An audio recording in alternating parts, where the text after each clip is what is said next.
चीन के साथ सीमा पर तनाव के बीच सोमवार को एक बार फिर दोनों सेनाओं ने लेफ्टिनेंट जनरल स्तर की बातचीत की।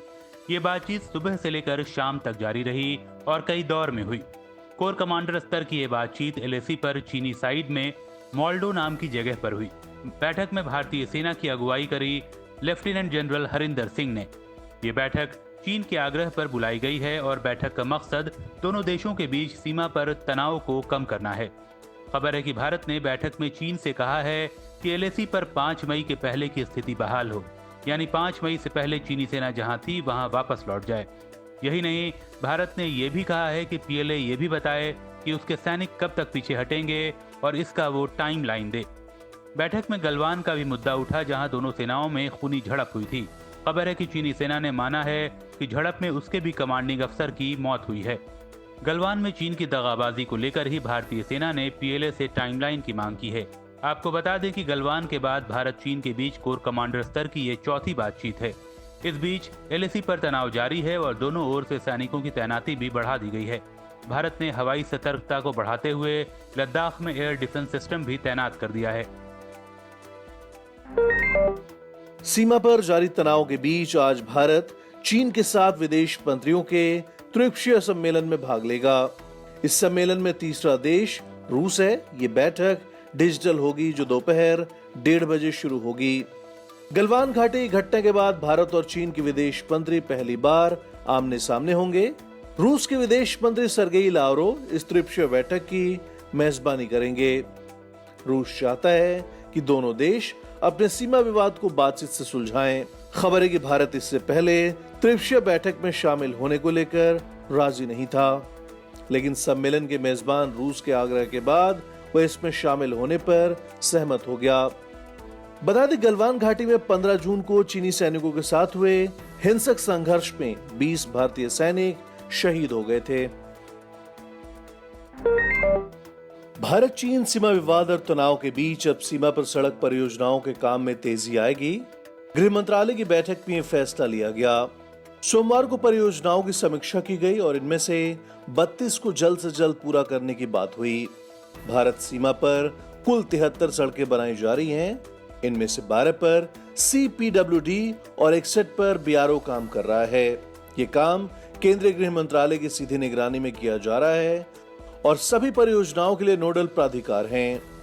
बैठक में केंद्रीय लोक निर्माण विभाग, सीमा सड़क संगठन और भारत तिब्बत सीमा पुलिस भी शामिल रहे। एक अधिकारी ने न्यूज एजेंसी PTI को बताया कि चीन के साथ सीमा पर 32 सड़क परियोजनाओं के निर्माण में सभी संबंधित एजेंसियां फास्ट ट्रैक सहयोग देंगी। गलवान घाटी में चीनी सेना से टक्कर लेने वाले बिहार रेजिमेंट के जवानों के शौर्य को भारतीय सेना ने सलाम किया है। शनिवार को सेना के उत्तरी कमान ने यूनिट की लड़ाई के इतिहास का जश्न मनाने वाला एक वीडियो ट्वीट किया है। 1 मिनट 57 सेकंड के इस वीडियो में लिखा गया है कि लड़ाई के लिए ही जन्मे, वे वही करते हैं जो करना चाहिए, वे बैट नहीं हैं, वे बैटमैन हैं। वीडियो में आगे कहा गया कि वे 21 साल पहले करगिल युद्ध के दौरान और हर बड़े युद्ध 1857, 1948, 1965, 1971 और 1999 में बिहार रेजिमेंट ने अपनी अलग छाप छोड़ी है। हालांकि सेना के इस वीडियो में गलवान घाटी का कोई जिक्र नहीं किया गया है। रविवार को प्रधानमंत्री नरेंद्र मोदी ने भी बिहार रेजिमेंट के जवानों के साहस की तारीफ की थी। जिसने कभी न झुकना सीखा, देखा नहीं कभी मुड़कर, सरहद पर हर वीर सिपाही डटा रहा अपने हक पर, सरहद पर हर वीर सिपाही डटा रहा अपने हक पर। वीर कुंवर सिंह, बिरसा मुंडा, वीर कुंवर सिंह, बिरसा मुंडा। भारत चीन सीमा विवाद पर प्रधानमंत्री नरेंद्र मोदी के भाषण पर चीनी मीडिया ने क्या कहा है, आइए आपको बताते हैं।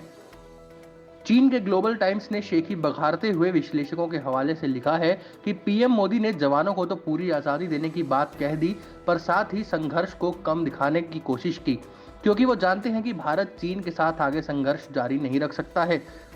शंघाई के फुदान यूनिवर्सिटी के प्रोफेसर लिन मिनवांग के हवाले से लिखा गया कि पाकिस्तान के साथ टकराव पर भले ही भारत के रुख में राष्ट्रवाद हावी होता हो, पर जब बात चीन की हो तो ये एक अलग कहानी है। मिनवांग ने यह भी कहा कि पीएम मोदी का बयान तनाव कम करने में मददगार साबित हो सकता है, क्योंकि उनके बयान में कट्टरता नहीं है। तो चाइना डेली में चीनी सेना विशेषज्ञ ने कहा कि सैनिकों को आज़ादी देने वाला मोदी का बयान घरेलू दर्शकों के सामने अपनी ताकत का प्रदर्शन था। वहीं केंद्रीय मंत्री जनरल वीके सिंह का 40 चीनी सैनिकों के मारे जाने होने के बयान पर अखबार ने लिखा कि अटकलों के जरिए वो राष्ट्रवादी और कट्टरपंथियों को संतुष्ट करना चाहते हैं। सुप्रीम कोर्ट की सशर्त मंजूरी के बाद आज पुरी में भगवान जगन्नाथ की रथ यात्रा शुरू होगी। इसके मद्देनजर पूरे पुरी शहर में 41 घंटे का कर्फ्यू लगाया गया है, जो सोमवार रात 9 बजे से शुरू हो गया और बुधवार दोपहर 2 बजे तक चलेगा। सुप्रीम कोर्ट ने शर्त रखी है कि एक रथ को 500 से ज्यादा लोग नहीं खींच सकेंगे और सभी का कोरोना टेस्ट अनिवार्य होगा, जिसके मद्देनजर मंदिर के सभी सेवकों का कोरोना टेस्ट भी सोमवार रात से ही शुरू हो गया है, जिसकी पूरी रिपोर्ट आज सुबह 11 बजे तक जमा करनी होगी, जिसके बाद ही दोपहर 12 बजे से रथ यात्रा शुरू होगी। सीएम नवीन पटनायक ने कहा कि कोरोना महामारी के बीच रथ यात्रा का आयोजन चुनौतीपूर्ण है। ओडिशा सरकार के 3 मंत्री मंगलवार को रथ यात्रा के दौरान पुरी में ही मौजूद रहेंगे। इसके अलावा सुरक्षा के लिए पुलिस बल के 50 प्लाटून तैनात किए जाएंगे। एक प्लाटून में 30 जवान होते हैं।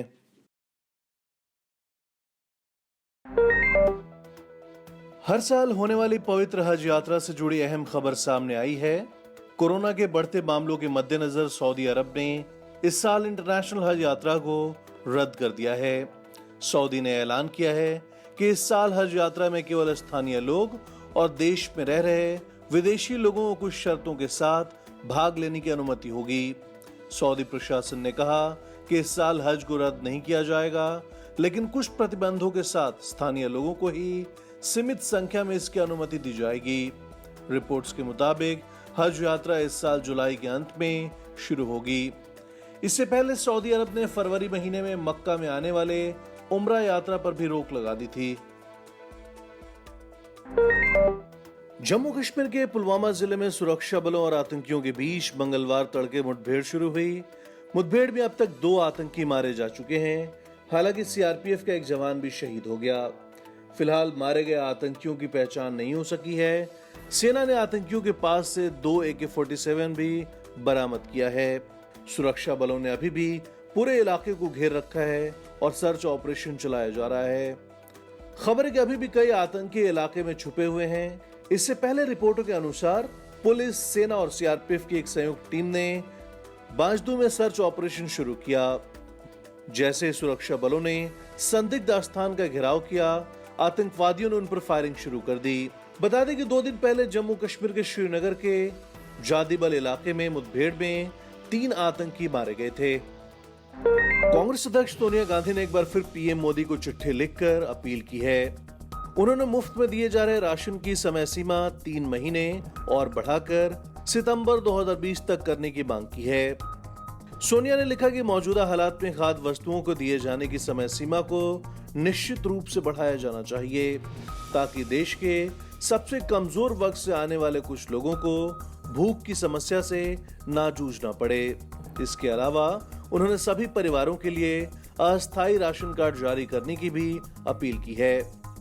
दरअसल लॉकडाउन की शुरुआत में दी गई कई सुविधाओं के साथ नेशनल फूड सिक्योरिटी एक्ट के तहत अप्रैल-जून 2020 तक प्रत्येक परिवार को प्रति व्यक्ति हर महीने 5 किलो अनाज देने की बात कही गई थी, जिसकी अवधि अब खत्म होने वाली है। मुस्लिम देशों के सबसे बड़े मंच ऑर्गेनाइजेशन ऑफ इस्लामिक कोऑपरेशन यानी OIC ने सोमवार को कश्मीर को लेकर आपातकालीन बैठक की। ये बैठक कॉन्ट्रैक्ट ग्रुप की थी, जिसे OIC ने जम्मू कश्मीर मुद्दे पर 1994 में बनाया था। वीडियो कॉन्फ्रेंसिंग के जरिए हुई बैठक में OIC के सदस्य देशों ने भारत के खिलाफ कड़ा रुख अख्तियार करते हुए कहा, आत्मनिर्णय के अधिकार का समर्थन करते हैं। इसके अलावा इस बैठक में भारत के 5 अगस्त 2019 को जम्मू कश्मीर से अनुच्छेद 370 खत्म करने की भी आलोचना की गई। इतना ही नहीं, OIC ने पाकिस्तान की चाल में फंसते हुए भारत पर मानवाधिकार के उल्लंघन को लेकर जारी रिपोर्ट का समर्थन किया। इस बैठक के दौरान OIC के सेक्रेटरी जनरल ने कहा कि कश्मीरियों को दशकों से उनके वैध अधिकारों से वंचित रखा गया। उन्होंने अंतर्राष्ट्रीय समुदाय से कश्मीरियों को उनके अधिकारों को दिलाने के लिए कोशिशें तेज करने की अपील की। पाकिस्तान क्रिकेट टीम में कोरोना के लगाए सेंध से हड़कंप मच गया है। इंग्लैंड दौरे से ठीक पहले उसके 3 खिलाड़ी कोरोना पॉजिटिव पाए गए हैं। रावलपिंडी में 5 क्रिकेटर्स की हुई जांच में हैदर अली, हारिस रऊफ और शादाब खान की रिपोर्ट पॉजिटिव आई है, जबकि उस्मान सिनवारी और इमाद वसीम का रिजल्ट निगेटिव रहा। पॉजिटिव निकले तीनों खिलाड़ियों में टेस्ट से पहले कोरोना के कोई लक्षण नहीं पाए गए थे। पीसीबी ने बयान जारी कर कहा कि उसने तीनों खिलाड़ियों को तत्काल प्रभाव से क्वारंटीन होने को कह दिया है। ये पहली बार है जब कोरोना की वजह से ठप पड़ी क्रिकेट गतिविधियों को दोबारा शुरू करने के बीच किसी क्रिकेट टीम के खिलाड़ी कोरोना संक्रमित पाए गए हैं। बता दें कि पाकिस्तान टीम को 24 जून को लाहौर से मैनचेस्टर की उड़ान भरनी है।